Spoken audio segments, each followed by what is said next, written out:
está sozinho. Fernando Sérgio está aqui ao lado do seu sonzão ou do seu radinho. Se você está no conte agora com Fernando. Tudo é alegria e felicidade. Muito obrigado pela audiência. Amigo ouvinte, é um privilégio. Nosso sucesso é você com a gente aqui no show do Fernando Sérgio. Alô Rio de Janeiro, alô Brasil, alô mundo inteiro. Bom dia, mais bom dia, com que prazer estamos começando o programa do dia de hoje. Bom dia a você, alô Wanda Fernandes, bom dia, obrigado pela audiência. Alô Herp Gomes, meu querido amigo de tantos anos, muito obrigado. Alô Letícia Vasconcelos, alô Joana Dark, é tanta gente chegando aqui, começando o nosso programa, né? Que a gente fica extremamente feliz com a apresentação de vocês. Minha gente querida, pois é, olha, o programa do dia de hoje, a gente vai fazer um mosaico de coisas que estão acontecendo na internet. Mas antes de mais nada, eu quero vou mostrar na outra câmera uma comenda, uma moção, né, que eu tive a oportunidade de receber. Foi, na verdade, do ano passado, em autoria do vereador Renato Cordeiro Júnior, a quem eu agradeço muito, lá de Niterói, e que me deu esta moção de aplausos, né? E, na verdade, na ocasião, eu não pude comparecer, porque eu tinha quebrado a perna. Não sei se vocês se lembram disso, há mais de ano, agora ano e meio mais ou menos, é que houve a solenidade, houve a entrega de algumas moções na Câmara Municipal de Niterói. Eu tinha viajado para Gramado junto com a família e tal, e fui dar uma de patinador no gelo e infelizmente acabei quebrando a tíbia e fiquei 2 meses no estaleiro, por assim dizer, depois de operado, né?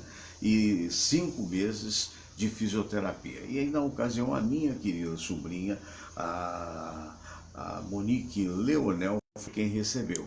Mas até então eu não tinha tido a oportunidade. Olha que coisa bonita, né? Câmara Municipal de Niterói, emoção. Aqui tem os dizeres contando mais ou menos a minha história, né? Então eu fico muito agradecido. E esta moção que eu tive a oportunidade de ganhar, ela vem assinada pelo presidente da Câmara Municipal de Niterói, Paulo Bagueira Leal, e pelo vereador autor, o Renato Cordeiro Júnior, né? E ela foi naturalmente aprovada, a moção de aplausos foi aprovada pelos seus pares na Câmara Municipal de Niterói. Então, de coração, aqui vai ser o contrário, por causa da Câmara, né? Mas muito obrigado à Câmara de Niterói. Aí você diz, poxa, Fernando, mas você ganhou ano passado, só agora que foi receber.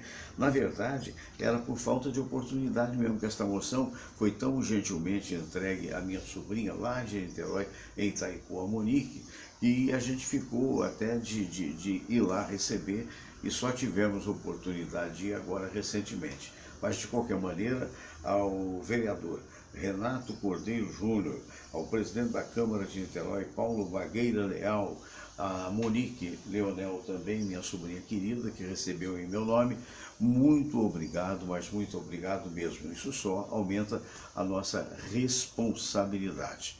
Perfeito? Muito bem.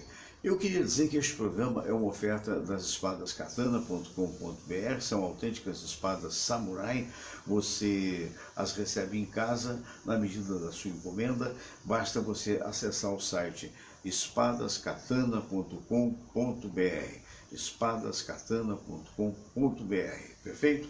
Muito bom. Isto colocado, isto posto. Então, o programa do dia de hoje, nós teríamos aqui a presença de uma dupla muito simpática. O Mário José, cantor, apresentador de TV, é uma figura muito talentosa, né? E a sua esposa, a Márcia Miranda. Infelizmente, eles moram no Recreio dos Bandeirantes e hoje não conseguiram ligar o carro de maneira alguma. E já, evidentemente, tentaram ao máximo, estava digamos assim, com defeito mesmo, né? Ou está com defeito. E daí eu sei que o Mário está esperando o reboque, razão pela qual ele não está aqui presente na nossa sala de visitas. E a gente combinou para a próxima segunda-feira. Se tudo correr bem, segunda-feira teremos esses dois. E aí a gente vai fazer aquele tipo de programa que você sabe que a gente faz aqui, quando eventualmente não temos os convidados. Fica sendo mais como se fosse um programa de rádio, né?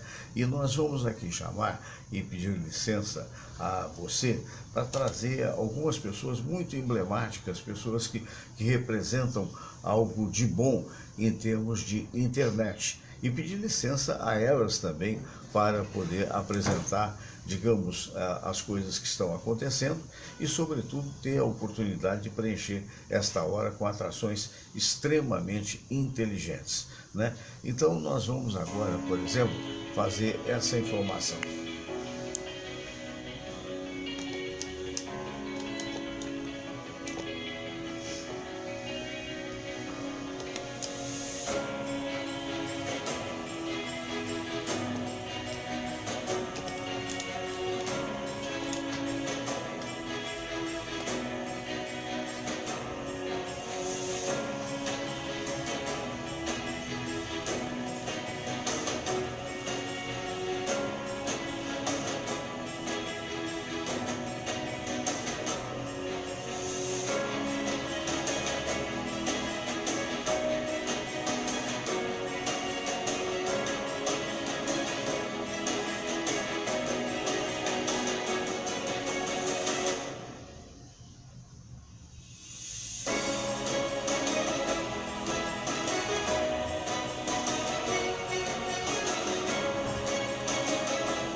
Olá, meus amigos do YouTube. Hoje eu vou falar de um assunto que está na moda, que é a ideologia de gênero. Parece que nos tempos para cá, no Brasil, a gente só anda para trás. Nós estamos voltando a fazer discussões que eu lembro que surgiram aqui nos anos 50, 60 do século passado. O que é essa ideologia de gênero? Isso não está em livro de psicologia, eu nunca li nenhum artigo científico em que esse termo tenha sido mencionado. Eu imagino que as pessoas que discutem essa tal ideologia supõem que se você começa a falar que existem comportamentos homossexuais, as crianças vão virar todas homossexuais. Quer dizer que a minha condição de homem heterossexual, talvez eu deva ao fato de, quando eu era estudante, não existir esse tipo de discussão. Talvez se eu tivesse menino, escutado essas coisas, eu hoje poderia estar casado com um homem, não? Ideologia de gênero não existe do ponto de vista científico. Discutir sexualidade, você precisa ter um pouquinho mais de formação. Primeiro entender que ela tem um lado biológico fortíssimo. E o que eu vou falar aqui é só a discussão, só vou falar sobre os aspectos biológicos da sexualidade. Não vou falar uma palavra sobre comportamento, nem uma palavra sobre influências do meio social. Vamos ficar só no termo biológico. Todos nós somos concebidos e somos assexuados durante as 5 primeiras semanas da gravidez. O que quer dizer o seguinte, até a 6ª semana nós podemos virar homem, um feto do sexo masculino ou um feto do sexo feminino. A partir da 6ª semana é que começam a se desenvolver as gônadas. E essas gônadas vão se desenvolver para testículo, de forma a criar os testículos ou os ovários. Se forem testículos, haverá produção predominante de testosterona. Se forem ovários, a produção predominante será de estrogênios e progesterona, que são os hormônios sexuais femininos. Eu usei a palavra predominante por quê? Porque o feto do sexo masculino produz muito mais testosterona, mas produz estrogênios e progesterona também.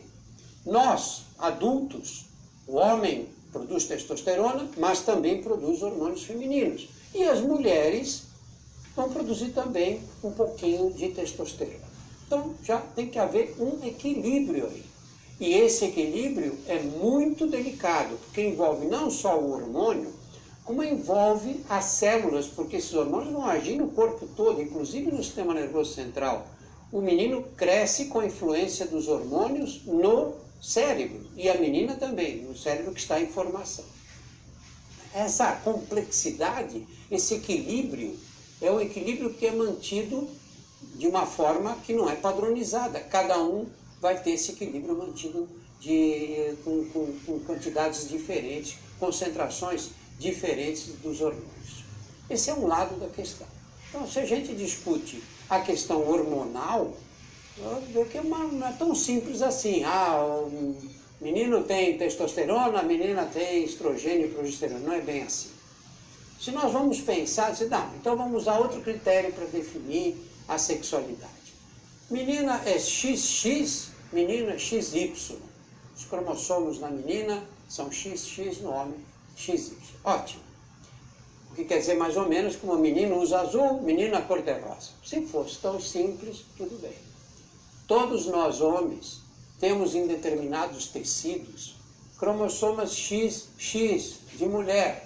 Por quê? Porque nem sempre a divisão dos cromossomos acontece de maneira tão clara assim. Todas as mulheres também têm cromossomos XY, pela mesma razão.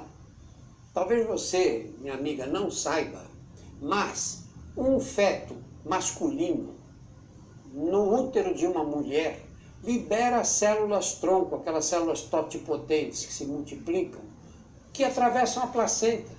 Então as mulheres que têm filhos homens têm células XY até no cérebro. Tem um célebre caso descrito na ciência é que uma senhora de 90 anos tinha células XY no cérebro. E ela tinha tido, acho que 1 ou 2 filhos do sexo masculino. Então não dá para dizer que é assim. Tendo XX é mulher, tendo XY é homem. Então vamos pensar nos genes, né? Os genes que você traz, esses genes vão dizer se você é homem ou mulher. Existem dezenas desses genes ligados à sexualidade no futuro. Dezenas desses genes. E eles não funcionam cada um de um jeito, eles funcionam com uma interação. A gente costuma dizer que há uma constelação de genes que agem orquestradamente para definir a sexualidade. Então, olha a complexidade que é isso.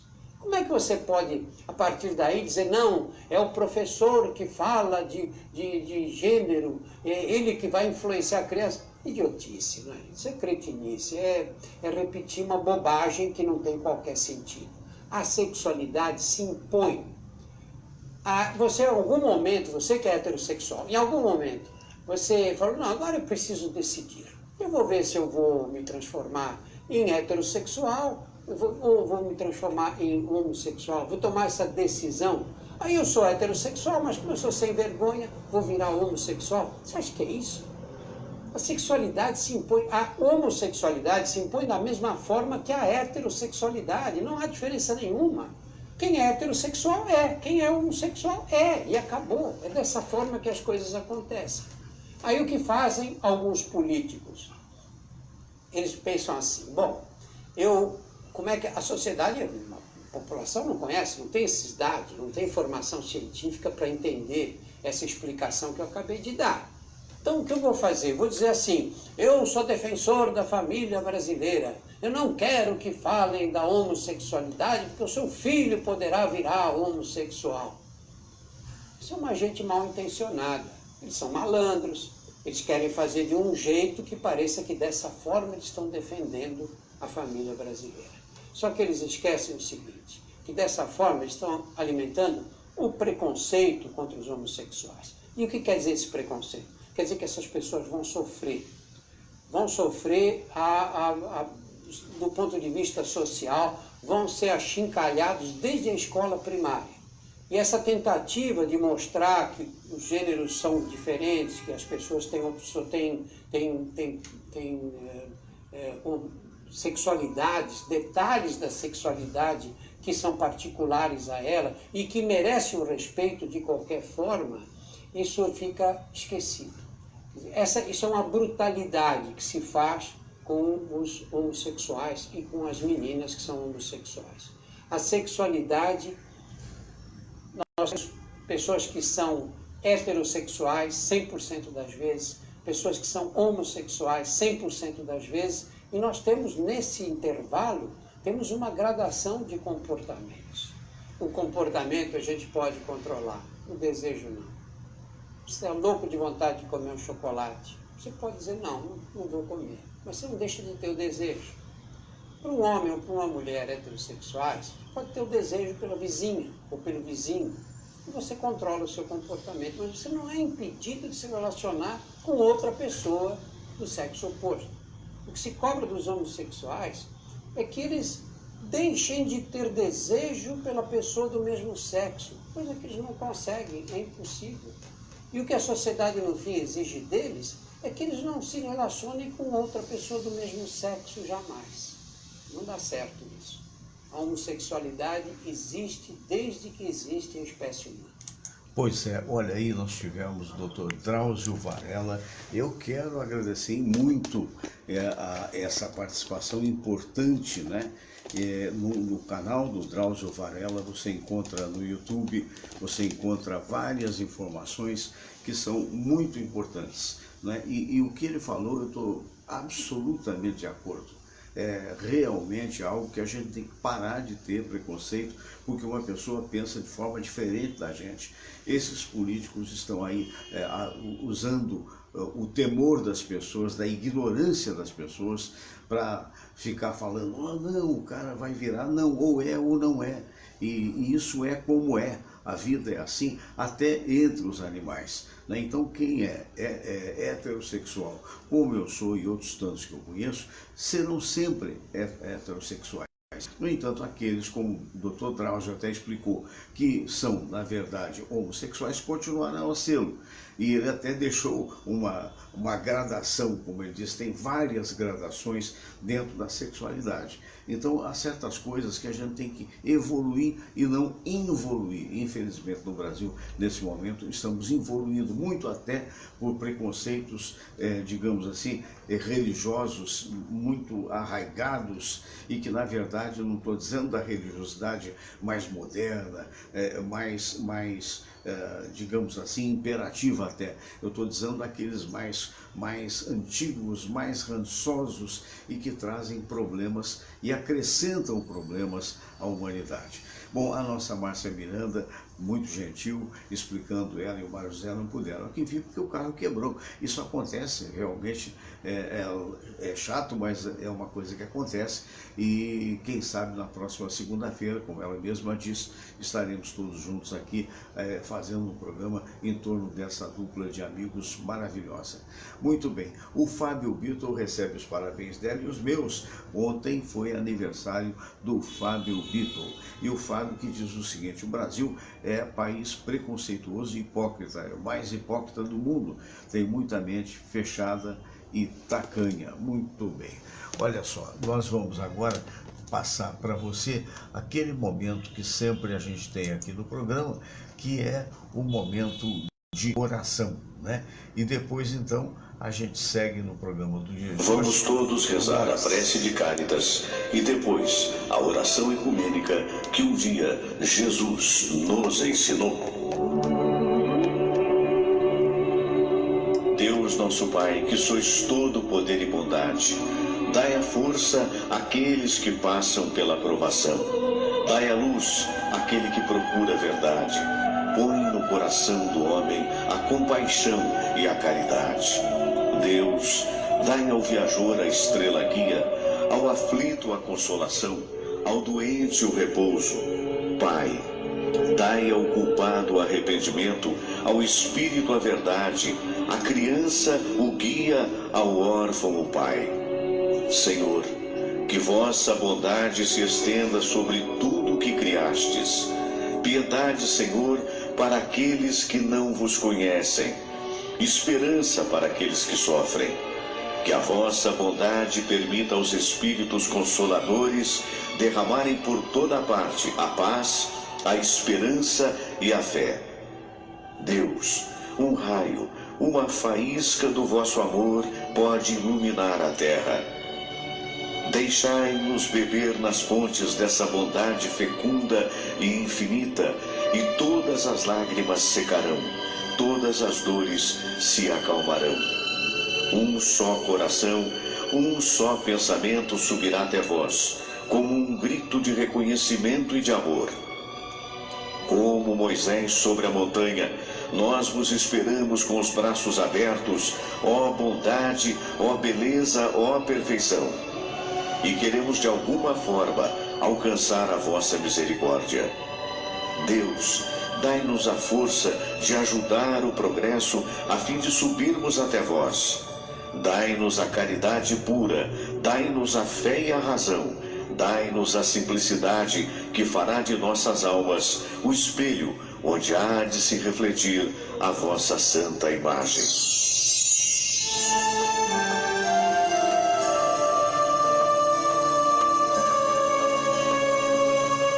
Pai nosso que estais nos céus, santificado seja o vosso nome. Venha a nós o vosso reino, seja feita a vossa vontade, assim na terra como no céu. O pão nosso de cada dia nos dai hoje. Perdoai, Senhor, as nossas ofensas, assim como nós perdoamos aqueles que nos ofenderam. E não nos deixeis cair em tentação, mas livrai-nos de todo mal, porque teu é o poder, e tua é a glória, por todo sempre. Amém. Amém. Muito bem, abraço a todos vocês. Alô, Sandra Batista, abração para você. Leonor da Silva, um abraço, muito obrigado aí pela audiência, né? São tantos os amigos que estão vendo a gente que a gente realmente fica muito feliz com tanta gente aí acompanhando o nosso programa, né? Olha, nós temos aí uma figura fantástica na internet. Esta figura, ela sempre se apresenta, na verdade faz parte de um contexto que é o ensino de português, o ensino de inglês, né? Mas de qualquer maneira é muito interessante e ela vai apresentar, é um amigo gringo, ele prefere ser chamado assim, amigo gringo. Ele vai apresentar cidades que são verdadeiros santuários para imigrantes ilegais nos Estados Unidos. Então vamos lá, vamos ver o amigo gringo. É esse rapaz. Aí cuidado, hein? Porque tem uma surpresa aí para vocês. Vamos nós. E novo Louco do Cambly, que apresenta Amigo Gringo Responde e oferece para você uma aula de graça online com um professor de inglês falante nativo. Não tem nada errado na aprender inglês de um bom professor brasileiro. Oi, Karina, oi, Ali. Mas aprender com nativos também significa que tem a oportunidade de troca cultural com a pessoa, com o professor. Eu aprendi muito sobre o Brasil dos meus primeiros professores de português, antes de nem visitar o seu país. Então, é só baixar o aplicativo do Cambly e usar o código para essa aula. É o Cambly. Ok. Como sempre, vamos começar com duas perguntas rápidas. A primeira é de O Sossegado, que escreveu: Seth, o que você pensa sobre praia de naturismo? Você já experimentou? Se não, teria coragem de experimentar? Nunca experimentei e não teria coragem de experimentar. Eu sou muito tímido com meu corpo e não mostro para ninguém. Cadê minha roupa? Muito melhor. Olha, a resposta verdadeira é sim, claro, faria qualquer coisa uma vez na vida. Peraí, fãs gays do canal que me escrevem sempre com propostas indecentes, faria quase qualquer coisa uma vez na vida. Ok, a segunda pergunta rápida do dia é Eduardo Greco, que perguntou: existe preferência para idosos e mulher grávida nas filas e ônibus público em Nova York? Boa pergunta! Resposta: nas filas não existe, mas no ônibus público e no metrô existe, como no Brasil, assentos reservados para idosos e grávidas. Também funciona ficar pelado no ônibus. Em geral, as pessoas vão te dar o assento deles e fugir para o outro lado. Ok, a pergunta de hoje é do Wesley Lima, que escreveu: Amigo gringo, é verdade que existem lugares nos Estados Unidos que são conhecidos como santuários e que eles se recusam a fazer valer a lei de imigração? A resposta breve e rápida é sim. Há cidades e estados nos Estados Unidos conhecidos informalmente como santuários para imigrantes que estão no país sem autorização. Ou seja, os que alguns chamam de imigrantes ilegais, outros de imigrantes indocumentados. Mas cuidado com a sua próxima frase aí na pergunta. Esses lugares se recusam a fazer valer a lei de imigração?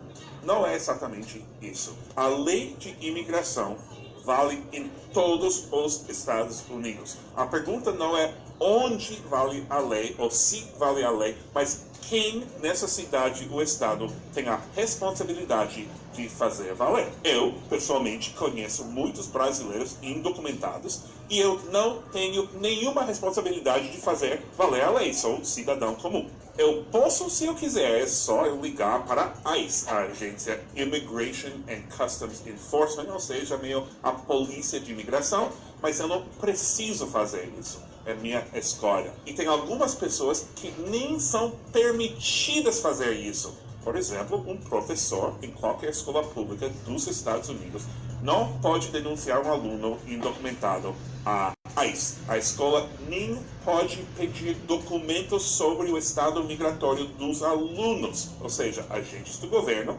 professores, diretores de escolas, etc., são proibidos de fazer valer a lei em todo o país. Isso é por decisão da Suprema Corte e confirmado até pela secretária de Educação do Trump, e ele adoraria poder deportar crianças ilegais, eu tenho certeza. Agora vamos pausar por um momento e examinar por quê. Por que um professor não pode denunciar um aluno indocumentado? Olha, existem várias justificativas para se educar toda criança que mora nos Estados Unidos, mesmo indocumentada, e vou dar duas. Primeiro, quase nunca é culpa da criança estar ilegalmente no país. É que uma criança não tem responsabilidade pelo que fazem os pais, né? Se uma criança de 5 anos acompanha os pais a roubar um banco, ela não vai para a cadeia. Segundo, imagina uma cidade onde milhares de crianças e adolescentes não vão para a escola. Teríamos uma geração que não sabe ler e que fica na rua o dia todo. E usam o mesmo argumento para hospitais públicos, por exemplo. Imagina um imigrante ilegal com coronavírus que não procura atendimento porque tem medo de ser deportado pelo hospital. Aí todos nós estamos ferrados. Então, em todas as cidades do país, os imigrantes indocumentados têm algum tipo de proteção. Mas em nenhuma cidade, nem Nova York, eles estão totalmente protegidos. Como assim? É que agentes do governo federal, agentes da ICE, podem andar pelas ruas da cidade, ou seja, passando pelo devido processo legal, podem entrar em casas em Nova York, pegar e deportar pessoas. Muitos imigrantes são deportados de Nova York e qualquer outra cidade pelas autoridades federais todos os dias. A maior controvérsia não é com escolas, não é com hospitais, é entre as polícias locais e federais. A polícia de Nova York tem o dever de ajudar as autoridades federais, e mesmo se não tem a dever, tem o poder. Um policial de Nova York pode pedir documentação do estado migratório de um residente da cidade? A resposta é controversa. Na cidade de Nova York e em muitas outras cidades e estados, a política da polícia é simplesmente fazer isso, não é nosso trabalho. As leis de imigração são federais e a gente aqui trabalha com leis estaduais e locais. Mas por que dizem isso? E por que o Departamento de Polícia da cidade de Nova York não quer ajudar os colegas federais? E aqui é o assunto central da discussão. O argumento é o seguinte: existem centenas de milhares de imigrantes indocumentados vivendo suas vidas em Nova York. Trabalham, estudam, pegam o metrô, andam pelas ruas, têm vidas mais ou menos normais, só que um pouco mais complicadas do que o cidadão normal. O que acontece se a polícia local decide encontrar e deportá-los? Aí eles ficam com medo da polícia. Qual o problema com isso? Aí você tem centenas de milhares de residentes da cidade que não vão denunciar nenhum crime. Roubaram a sua casa? Não ligue para a polícia. Se roubam a casa de um imigrante indocumentado, vai ligar para a polícia? Não, porque esquece o ladrão, é ele que vai ser deportado. Seu marido bateu em você? Cuidado com a deportação, não pode ligar para a polícia também. Até afeta nos cidadãos. Eu sempre imagino assaltado na rua. Tem um vizinho indocumentado que viu tudo e ele até sabe quem é o assaltante. Mas antes da polícia chegar, ele sai correndo. Ele não vai falar quem é, ele não vai falar com a polícia, não vai ser testemunha no processo, nada. Ok, tá vendo o problema? Aí você calcula. Os cidadãos da cidade seriam mais seguros se os indocumentados fizessem parte da sociedade ou se isolassem dela. Em Nova York, há muitas décadas, escolhemos o primeiro. Enquanto a cidade não está a favor da imigração ilegal, também consideramos que quem já chegou deve ser tratado como parte da cidade, como parte da sociedade. É assim agora com o prefeito democrata, e Nova York foi assim também com prefeitos republicanos, incluindo o Giuliani nos anos 90.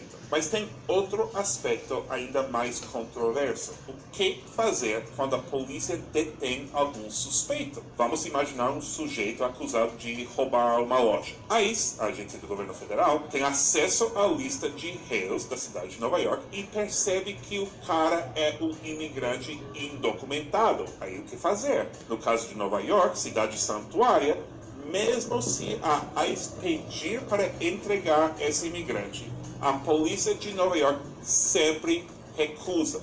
Por quê? Porque ele não foi condenado ainda. Quando ele for condenado, e geralmente depois de cumprir a pena, aí a polícia de Nova York entrega para o governo federal para ser deportado, mas só se o crime cabe na lista de crimes deportáveis do governo federal. Porque agora alguns de vocês estão pensando, então, por que não deportar todos os imigrantes ilegais? Aí acabaríamos com esse problema. Mas isso é impossível ou, no mínimo, muito caro e muito complicado por 1000 razões. Vou dar só um exemplo.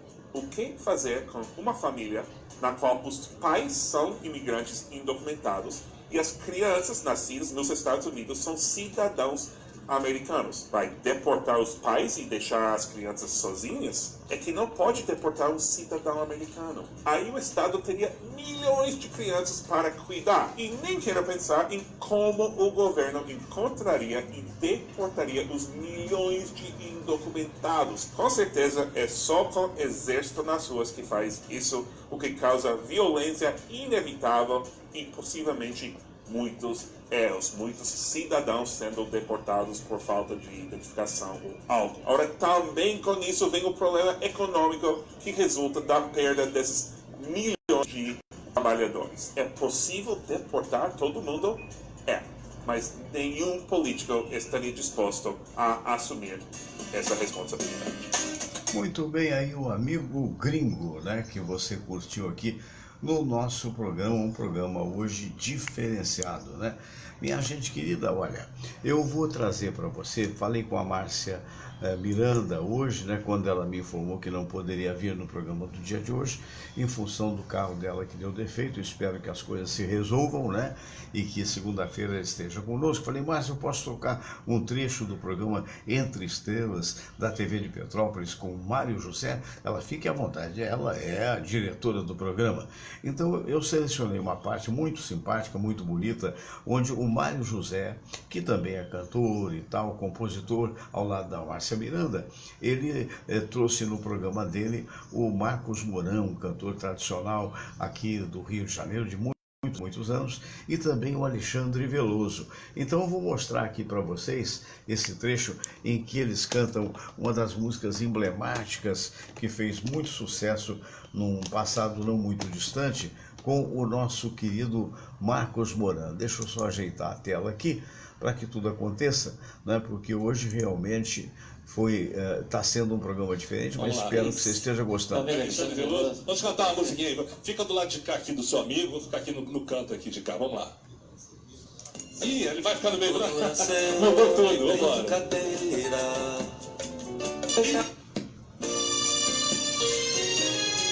Agora sim, vamos embora.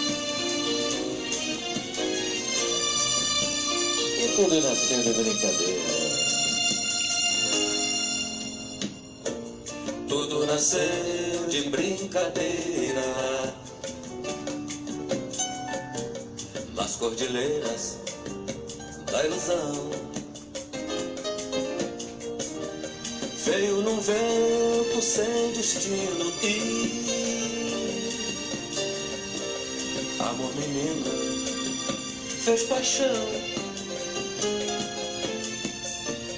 Foi me invadindo pouco a pouco, me deixou louco de prazer. Depois sumiu no mesmo vento. Fiquei aos poucos sem você. Deixou marcado seu sorriso, que não me deixa te esquecer, e me tirou do paraíso, sem um motivo pra viver. Eu disse, me leva, me leva, ao vento me leva pra ela. Me leva,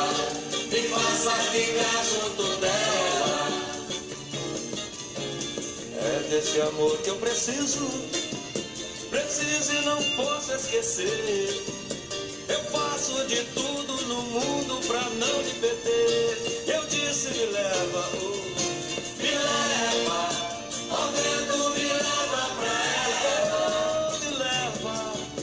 Me leva, me faça ficar junto dela.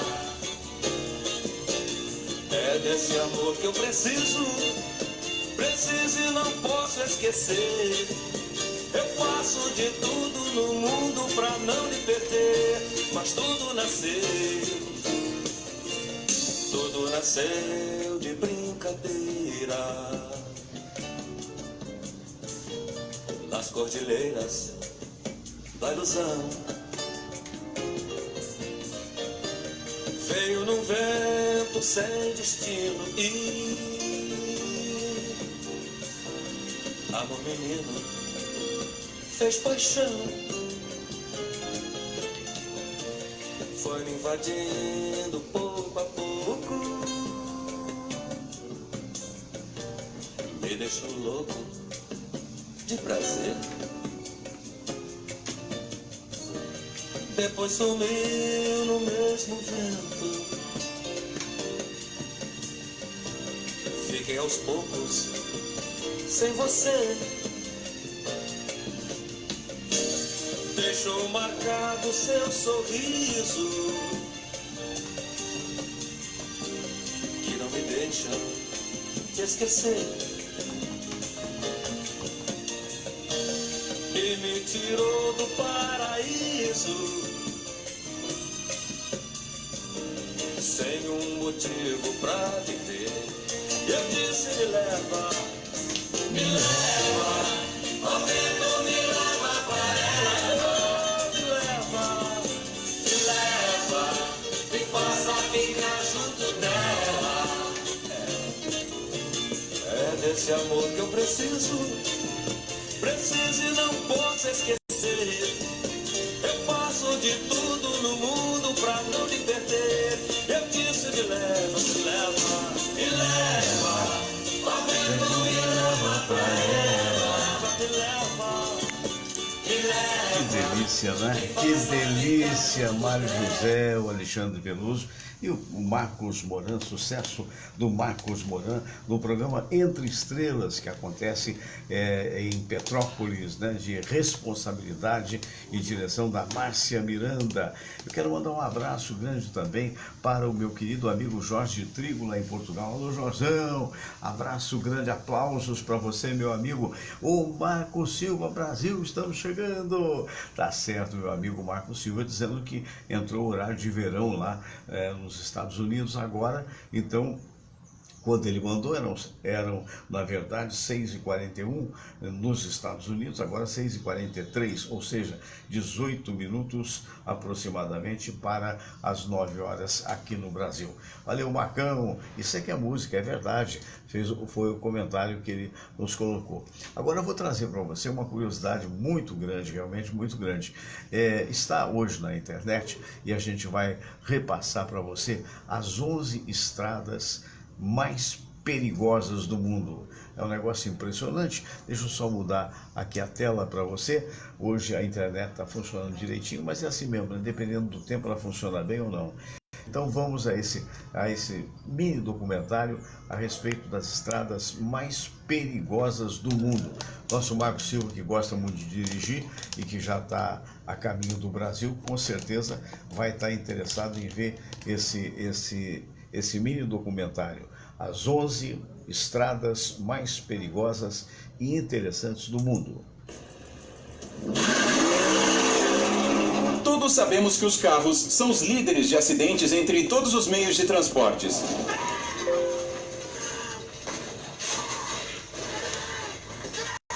Até mesmo as quedas de aviões, que nos causam tanto medo, não são nada comparadas com as chances de morrer num desastre automobilístico. E no mundo, existem estradas que aumentam ainda mais as já altas chances de acidentes. Na seleção de hoje, vamos falar sobre as mais terríveis estradas zigue-zagueantes, rodovias montanhosas e túneis que existem na Terra. Olho na tela.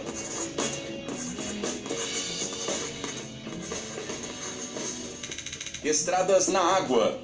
Parece que no mundo moderno as pessoas deram um jeito de andar sobre as águas, mesmo que seja no interior de seus carros. Você consegue imaginar que esta estrada, com pouco mais de 8 quilômetros, foi construída sobre o Oceano Atlântico? Alguns a consideram a rodovia mais bela do mundo. A Estrada do Atlântico corre ao longo da costa norte da Noruega e liga pequenas ilhas entre as cidades de Molde e Kristiansund. Até 1989, os carros eram transportados até essas ilhas através de balsa. Mas no fim do século XX, as autoridades norueguesas decidiram lançar um grande projeto para construir uma nova estrada incrível. Além do transporte, um dos objetivos era transformar a via em uma atração local. A Estrada Atlântica é considerada uma das mais perigosas do mundo atualmente. Isso se deve principalmente às frequentes tempestades. Quando faz mau tempo, as ondas atingem alturas que podem facilmente arrastar um carro que passe pela rodovia.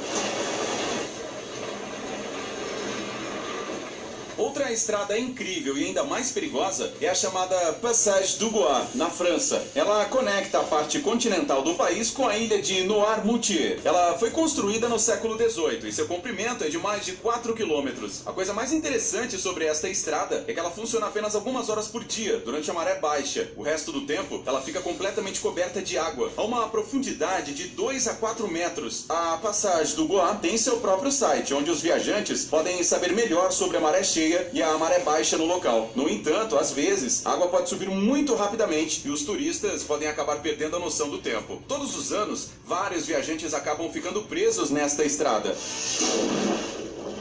Para salvá-los, torres de resgate especiais foram construídas ao longo da estrada. No entanto, elas não servem para salvar os veículos. Ponte Eshima-Ohashi. Esta ponte rodoviária de concreto no Japão liga as cidades de Matsui e Sakaiminato. Ela é a maior do país e a terceira maior do mundo. Ela é frequentemente mencionada quando se fala das pontes mais perigosas da Terra. Mas as coisas não são bem assim. Até recentemente, ninguém tinha prestado muita atenção a esta ponte. Até o dia que uma empresa japonesa decidiu usá-la para anunciar sua nova minivan. O comercial foi gravado de uma perspectiva que deixava o ângulo de inclinação da ponte incrivelmente absurdo. A ideia dos publicitários era mostrar o poder do carro, mas a verdade é que se você olhar para a ponte de lado, poderá ver facilmente que seu ângulo de inclinação não é tão grande. Ele é de apenas uns 6 graus, não é nenhuma montanha russa. Estrada Pang-Kistuar. Basta uma olhada para essas cenas para o coração querer sair pela boca. Esta é uma das estradas mais perigosas do mundo. Ela atravessa as cadeias montanhosas do Himalaia e, ao mesmo tempo, oferece vistas dos territórios virgens dos estados indianos de Jammu, Caxemira e Himachal Pradesh. Esta estrada é tão estreita que apenas um carro pode cruzá-la de cada vez, e isso se for um carro pequeno. No caso de haver 2 carros seguindo em direções opostas, um dos motoristas terá que voltar lentamente por centenas de metros até que haja um local adequado para deixar o outro carro... Semana do consumidor com até 80% off. É a Netshoes lançando a braba. É a semana da consumidora, semana da corretora. O carro passar. Adicione a isso os nevoeiros que ocorrem com frequência por aqui, reduzindo a visibilidade a 0, e as possíveis chuvas que pioram as condições já difíceis da estrada. De maneira geral, as estradas indianas são famosas por seu perigo no mundo inteiro. Em julho deste ano, por exemplo, um ônibus lotado caiu num desfiladeiro quando ia para Kishtwar. Na ocasião, 35 pessoas morreram. No ano passado, outro ônibus também caiu em uma estrada montanhosa em Uttar Pradesh. Os turistas são fortemente desencorajados de usar essas rotas, mas alguns viajantes, especialmente aventureiros, não têm medo de sua própria morte. Nariz del Diabo. Esta estrada incrível no Equador é uma das mais perigosas e, ao mesmo tempo, mais populares entre os turistas. Sua história remonta ao final do século XIX, quando o general Eloy Alfaro ordenou a construção de uma ferrovia pelos Andes, logo que chegou ao poder. No entanto, depois que os especialistas convidados, vindos diretamente dos Estados Unidos, começaram a trabalhar no projeto, descobriu-se toda uma série de problemas. Um deles era o chamado Nariz do Diabo, um penhasco de 800 metros com declives quase perpendiculares ao solo. Para possibilitar a passagem do trem, um sistema de vários níveis foi criado para que o trem pudesse fazer manobras de zigue-zague. Ao passar por cada um deles, o maquinista devia descer da locomotiva e movimentar os trilhos. A construção se manteve a todo vapor até 1997, mas hoje em dia, tudo o que resta do projeto ferroviário, de larga escala devido aos terremotos, deslizamentos de terra e erupções vulcânicas,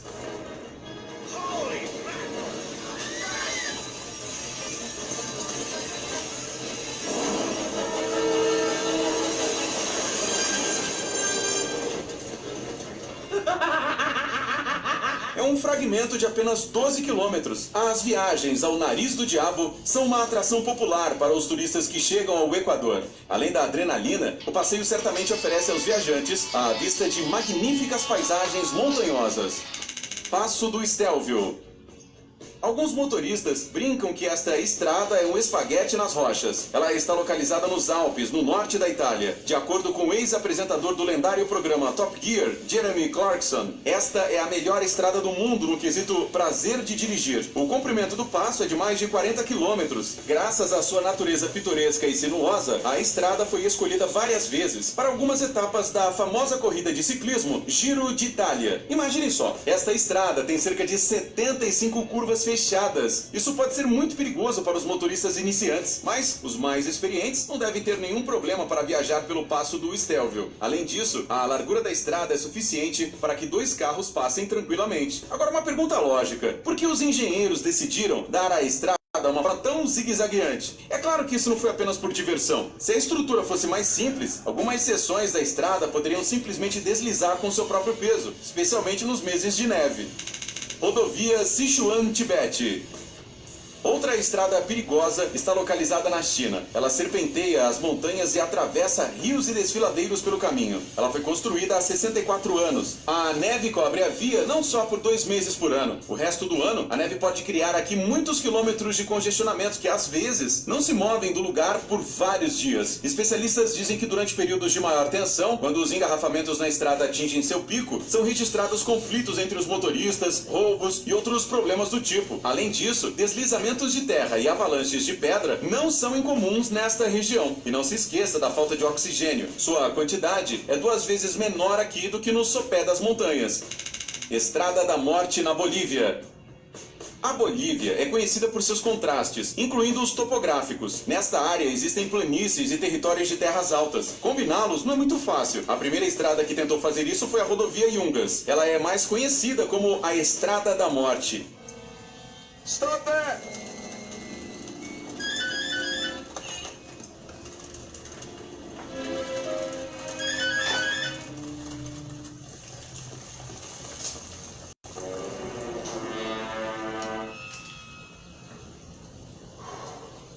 Este trecho, que parece uma serpentina entre as montanhas, se estende por 70 quilômetros e liga as cidades de La Paz e Coroico. Aqui, mais de 25 carros batem e de 100 a 200 pessoas morrem por ano. O pior acidente nesta rota ocorreu em 1983, quando um ônibus com mais de 100 passageiros bateu na montanha. Este acidente é o pior da história do país até hoje. Além do terreno difícil, os condutores que viajam ao longo desta estrada têm de lidar com condições climáticas adversas. Os moradores dizem que, às vezes, em um único dia, passam 4 estações de uma só vez. Isso é agravado pelo fato de que apenas os primeiros 20 dos 80 quilômetros da estrada são asfaltados. Todo o resto é terra e barro, e se transformam em uma bagunça escorregadia com qualquer chuvinha. Cuesta Caracoles.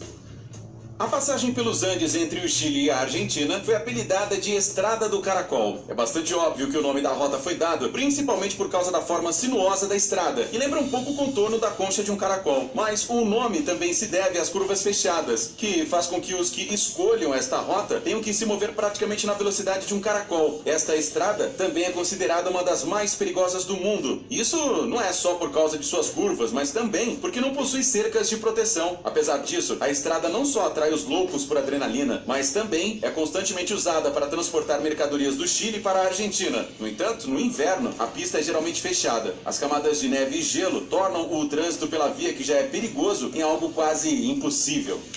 Ferrovia Minamiaçu Takamori.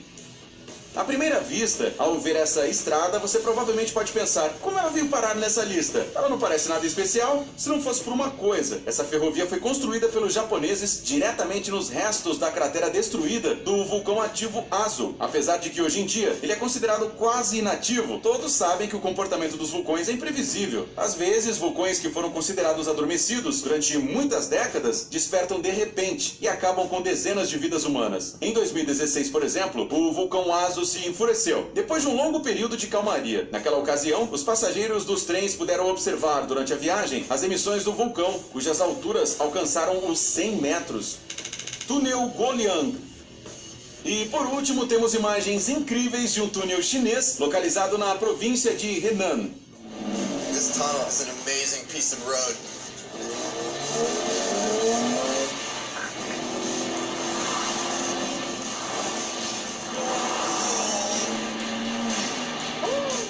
Esta estrutura foi construída manualmente pelos habitantes locais para que eles tivessem uma comunicação com o mundo exterior. Durante 6 anos, 13 artesãos escavaram o túnel na rocha monolítica, usando apenas ferramentas comuns. A passagem foi aberta em 1977. O comprimento dessa estrada extrema é de 1.200 metros, ao longo dos quais 30 janelas de pedra foram cortadas para fornecer luz natural à via. Infelizmente, pedras enormes caem frequentemente das margens da estrada no abismo, o que pode levar a vítimas fatais. Apesar disso, hoje em dia, a província de Henan quebra recordes de turismo. Viajantes de todo o mundo sonham em ver essa maravilha criada pelos homens. E isso é tudo, amigos. Até a próxima. Tchau! Pois é, tchau, valeu.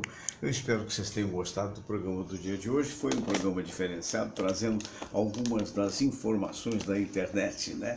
Abraço grande para o Marco Silva, dizendo que no Texas, em Austin tem a estrada mais veloz da América, 95 milhas por hora, cerca de 152 quilômetros por hora.